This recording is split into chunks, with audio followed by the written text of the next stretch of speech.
the long-awaited YouTube debut. I can't believe I never even had a shave in anticipation of this. I know we just signed the deal, but I need my advance on the next one too. They know I'm gonna be around. Yeah, I need it. So taking it back to when I was really young, my only goal for the first 18 years of my life was to become a professional footballer. Pretty much from as young as I can remember, that was my aim. It was all I worked towards, it was all I wanted. And I, rightly or wrongly, made the decision at quite a young age that I wasn't very talented, so I need to work doubly as hard as everyone to make that happen. And I had that from what feels like a really, really young age. So probably from about 11, 12, a lot of people are always surprised when they hear what comes after, is that I wasn't even in the first team at my local boys club. So I played for a team called Hutchie Vale, and I was actually in the second team. And I always remember just going home. One Christmas it was, and my dad, who never really sort of criticised, was like, basically called me a bit lazy. And for some reason at that age, the penny kind of dropped, that I was like, right, do you know what, I'm going to change things here. I'm going to start maximising all the other areas in my life to make sure that I can do the best at football possible, which is obviously quite a strange thing for an 11, 12-year-old to think. So that then compounded, I got a place at a football school. I was lucky enough to go to Broughton, where I got football as one of my subjects. And then at 14 joined Hearts, so the team I'd always supported from a young age, went to the games with my dad, with my brother, with my family, progressed through the ranks quite well.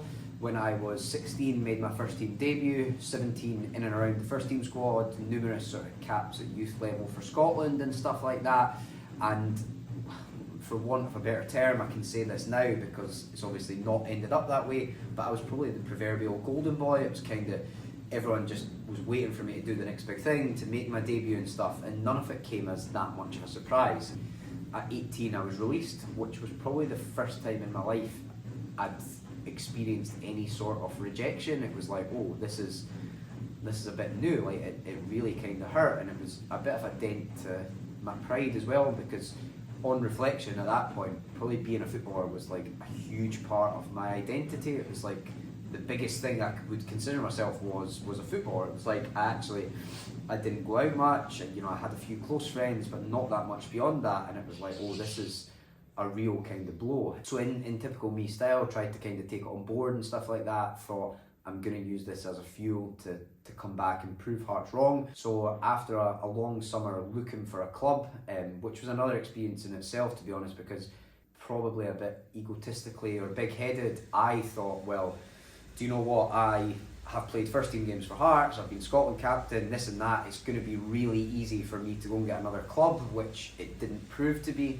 But at the end of a long summer, I finally signed for Hamilton, and I thought, this could be it, could break into the first team, could make this work, and it just wasn't to be honest. It was a year that didn't go to plan. I found it difficult adjusting to being at a different club. I'd only ever known Hearts. I found it difficult to adjust to a club who, great people and stuff like that, but it was probably just a slightly different standard in terms of facilities and whatnot.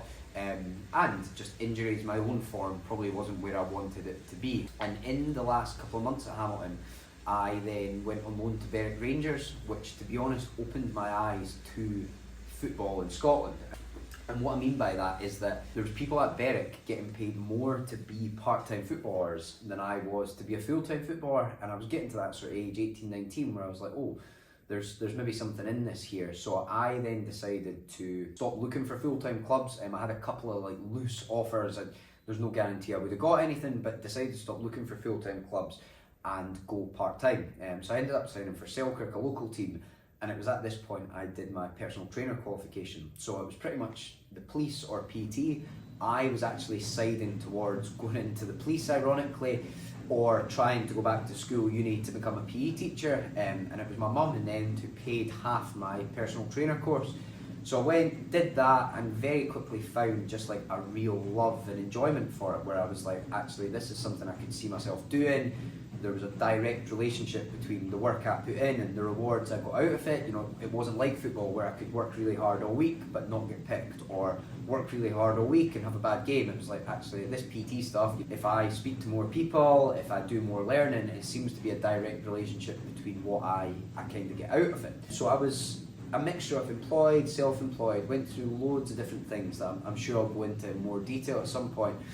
before kind of having another watershed moment in my career just before lockdown actually. So I went to a seminar at one of the biggest gyms, one of the biggest private gyms in the UK, and it just kind of opened my eyes to the fact that this could be a real job and like a real profession in business, because having my own business and having responsibilities beyond just coaching people was something I'd always been intrigued by, but I'd just never kind of seen how it was possible. And at the time I was 21, 22, and it's like obviously if you're doing 30, 40, 50 hours of one-to-one PT a week, it ends up quite nicely financially, rewarding wise and stuff. So I'd never really looked beyond that, whereas when I went to this gym it was kind of like, all right, okay, there's maybe another world to this here. Then lockdown came along, obviously, as we all know, COVID, and it just made me really, for whatever reason, and I still don't know why, it just made me really flip the switch and change it into a real profession. So even though I had no clients to be there for, I was up at 6 o'clock every morning, I was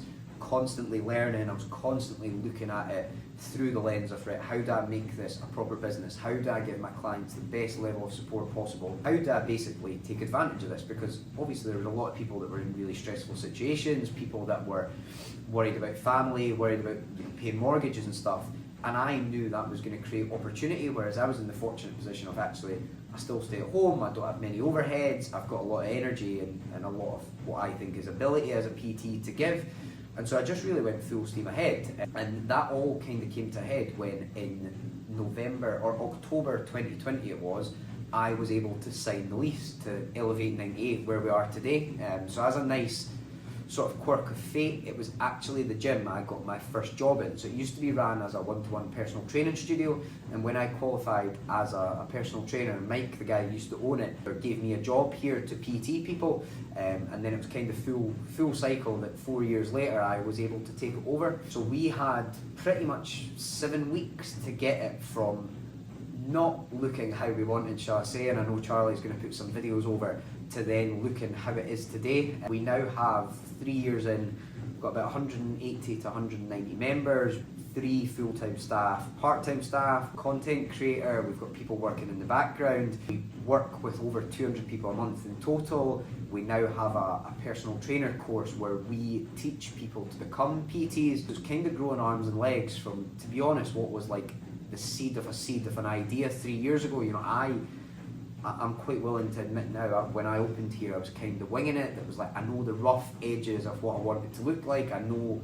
how I think we can make it work as a business, but I'd never taken a small group PT session in my life till the day we opened, and now we run 20 a day or something like that. So it really just has been quite the experience to get it to this point. And I think that the big part of the YouTube, I suppose, is that someone asked me a few months ago what they thought my biggest strength was. And for anyone that kind of knows me, I'm a bit of a deep thinker. I like to really take stuff in, and I actually went away and took a bit of time to think. And I think for me, probably the biggest thing I think I impact the members here, the members of staff and stuff, is just the outlook I have on life, you know, the sort of positivity without being unrealistic.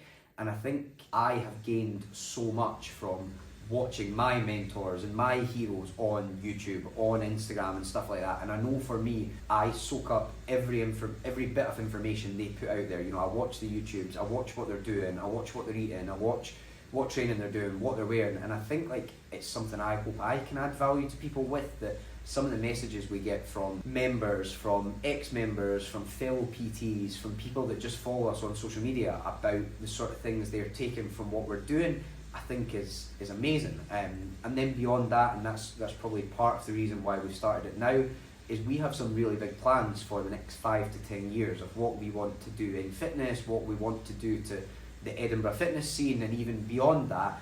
And I think selfishly for myself, the team, but hopefully for you guys that pay attention to and follow along, it gives us something to kind of document the journey with, that looking back, like I've obviously got videos on my phone I've gave to Charlie to put over this video, but it's like, actually I wish I'd taken more of this sort of stuff where there is that anticipation, there's the build up, because my sort of favourite quote over the years, ever since we opened the gym, has been that I think most people overestimate what they can do in a day, but they underestimate what they can do in a year or 2 years. And I think here is the ultimate example of that. Of, for me, like day to day, I never get enough done. There's always something else I'd like to do. There's something else I'd like the team to do. There's a new part of the service I'd like to add, there's a new class I'd like to add, but when I actually look at over 3 years what we've achieved, it's like, wow, I could never have deemed that possible. I suppose that's a little long-winded, just off-the-cuff introduction from me as to a bit of my backstory, a bit about the gym and stuff like that. I know we're going to get a bit more into why the gym actually started in terms of as a business, you know, what we aim to bring to people, but hopefully that has been quite interesting for you to see a bit of the background of me, the gym, and then hopefully where we're going in the future with it.